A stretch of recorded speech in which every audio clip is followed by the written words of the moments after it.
Like most people of color, black people in the New World, I came by my passion for literature in a circuitous way.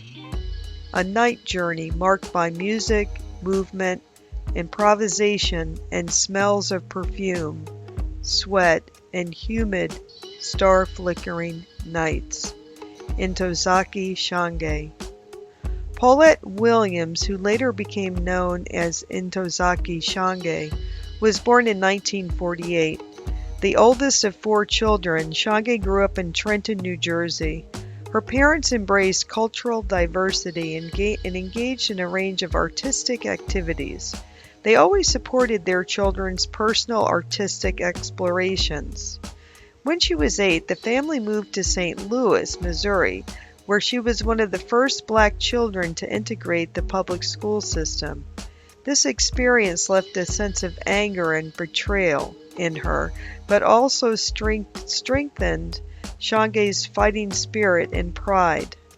While her parents were supportive of her ambitions, Shange grew critical of what she later called their black middle-class conservatism.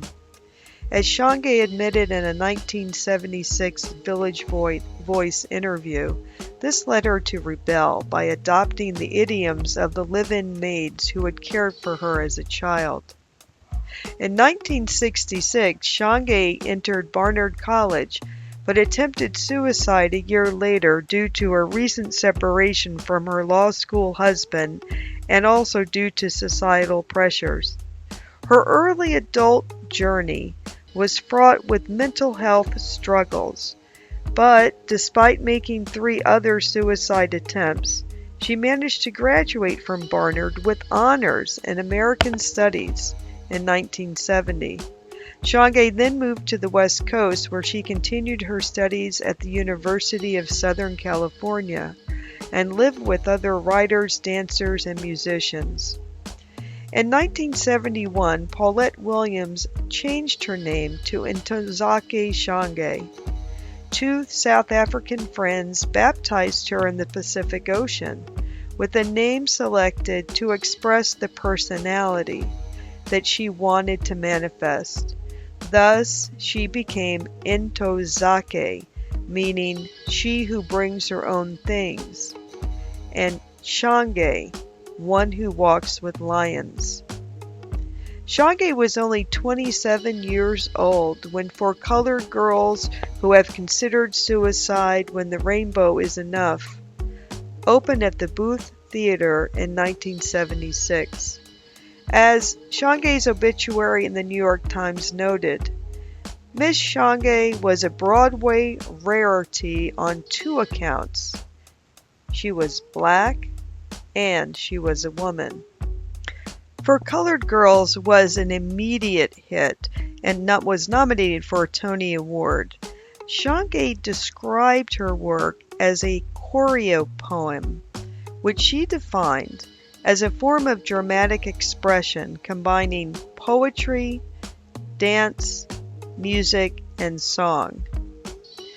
Now, the choreopoem is made up of a series of monologues for 7 black female characters that are named for the colors of the rainbow.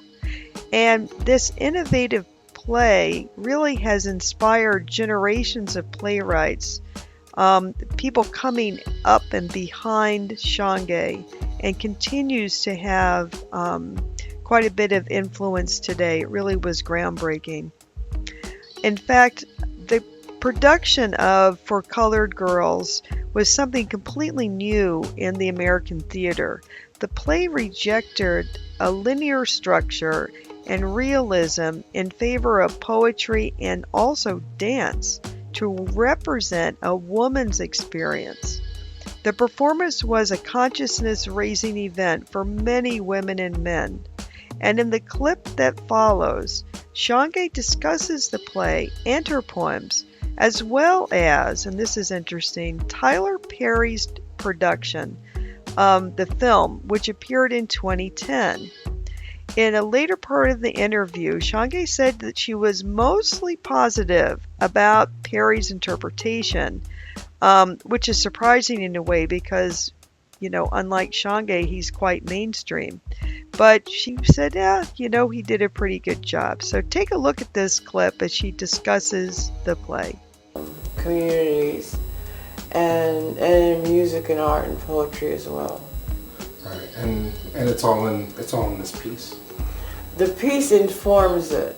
You feel more familiar with the piece, with those times, the more you read those poems, because their sense of urgency and danger is much more concentrated than ours may be right now, although we may be going to another sort of dark ages in this country now. Somebody almost walked off with all of my stuff and didn't care enough to send a note home saying I was late for my solo conversation or 2 sizes too small for my own tacky skirts. Oh, I was elated at first, and I was very excited because I had been approached at first by a brilliant young director, Ntzoke from Los Angeles, who had developed a workable script and was in the process of finishing up writing the script. And we were associated with Lionsgate. And after a few months of Ntzoke and I working on the script and talking with each other, I got a phone call from Lionsgate with Mike Passierna, and I didn't know then Mr. Tyler Perry were on the same line. And they called me and they asked, they said to me, a terrible question or a great question? And I said, okay, well, what is that? And they said, well, how would you feel if Mr. Perry was interested in doing a screenplay, directing, and producing for colored girls who have considered suicide when the rainbow is enough? I say that only to say that the reason I say the whole title of my show is because Mr. Perry's title of his movie is For Colored Girls, which is not the whole title of my book. So in order to get my book, you have to get the whole title. And For Colored Girls, which now is available to millions of 20-year-olds and 19-year-olds and 28-year-olds and 38-year-olds, it's going to be available to them and for a new and different forum.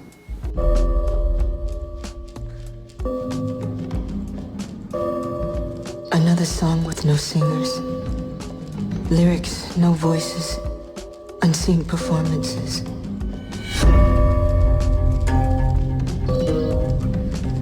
Ordinary, brown braided woman with big legs and full lips. Become yourself. I got a real dead loving here for you now, I guess this is goodbye. like you've never seen it before. It's the best question or the worst question. I mean, you're both playwrights, and I know in theater, the playwright is king, and in film, the director is king. Did it feel like you were handing something over? Well, I did hand something over. I'm saying, was it painful to trust that this adaptation will be made to turn it into a film? Was it? I think I don't know what you mean, because I turn over For Colored Girls at least once or twice a month for the last 40 years. I mean, I've been doing that. So it wasn't terribly scary to me. I've trusted it to other people sight unseen before. It was a matter of trust in my work and of the inability to escape its meaning, and trusting that the pure hearts would move in the right direction, and trusting that viewers and readers and actresses would take the words with all their might and strength that they have, and not be afraid by them, or be made to feel silent or illicit or something. Even though I've had the poems for over 30 years. There have been thousands of productions all around the world, and so it's constantly being renewed for me. But I think the opportunity Mr. Perry afforded was to expand my audience in my demographic and beyond it, because now I have a whole slew of younger viewers, both men and women, and I think that's helpful. The original production and national tour of For Colored Girls made Ntozake Shange a celebrity overnight. Now, while many critics and audience members just loved the play, some worried that Shange's depiction of black men was too negative and that these depictions fed into stereotypes. On the other hand, For Colored Girls was praised for the voice that it gave to black women and to their concerns. Shange did not relish being a celebrity and struggled with being so much in the spotlight. She continued her artistic endeavors and supported other younger artists who were coming up. The clip that follows is of Ntozake Shange speaking about her time at Barnard College. It was recorded after she had suffered a stroke, and you can hear that in her voice. And Barnard features this short video on their website in tribute to one of their most famous alumna. It's quite a moving piece, and I really think you'll enjoy it. Came of age as a feminist at Barnard. I remember specifically going to consciousness-raising groups and being the anti-war movement and being in the black student movement, and all that happened at Barnard. And all of my coming of age politically happened here. Emotionally and intellectually, it happened here. I formed the basis of my critical thinking, and I thought that my archives belonged here. I had had the opportunity earlier at Barnard to edit Fat Mama magazine, which was a collection of essays, music, photographs, and drawings by black Barnard women, because I felt that the literary magazine didn't represent us. Fat Mama is a vernacular term. P-H-A-T, fat, meant well-built, sensual, like the Commodore song, You're a Brick House. We want to demystify the black female body, which has been stereotypically used as a whore or an enticement to sex. So we had nudes of the female body in the magazine that demonstrated women as naked beings of beauty. This little book was my first published book. And at that time, all the readings I did, I called For Colored Girls who considered suicide. And so I assembled the poems I had that I had been doing as For Colored Girls. Not all of those poems made it to the finished version of For Colored Girls, but they're an indication of where the work was headed. The photograph is a dress rehearsal with Halifu Osumari, who's a dancer and composer, and she ran Everybody's Dance Studio in Oakland. But she had a dance company that I belonged to, along with Aisha here in the middle. And that's me doing an attitude jump, rehearsing the history of African dance as an hour assembly program in schools where there were a lot of black and Latin students. This quill was a gift a young woman gave me after a reading. I think I got it right after I had had the stroke. And so I could write, but I wrote haltingly because my right side was very weak.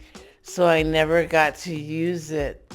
But I wanted to keep it because it reminded me of this young woman who appreciated my work so much. I bought this rosary when I went to the Vatican because of my sense of goddess worship, and the Virgin Mary is the ultimate goddess for me.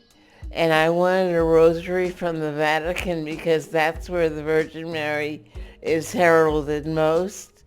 But I wanted the rosary because when I got sick after the stroke and before the neuropathy, I used to say the rosary and Hail Marys to give me comfort. I needed to be in touch with the goddess to help make me well. And it worked. It has worked. It has worked. I have gotten better over the last 10 years. There was a point when I couldn't stand up. I couldn't stand at all. And I had no use of my hands. I would forget what I was saying in the middle of a sentence. So I have come back from almost a vegetative state. And I'm very grateful to Barnard for giving all of these things that are precious to me a home, and for allowing young scholars of color, young women of color, to find antecedents. And I just wanted to leave something here so the girls would be able to look at what life at Barnard as a black girl can become for you and what you can do with what you get from Barnard.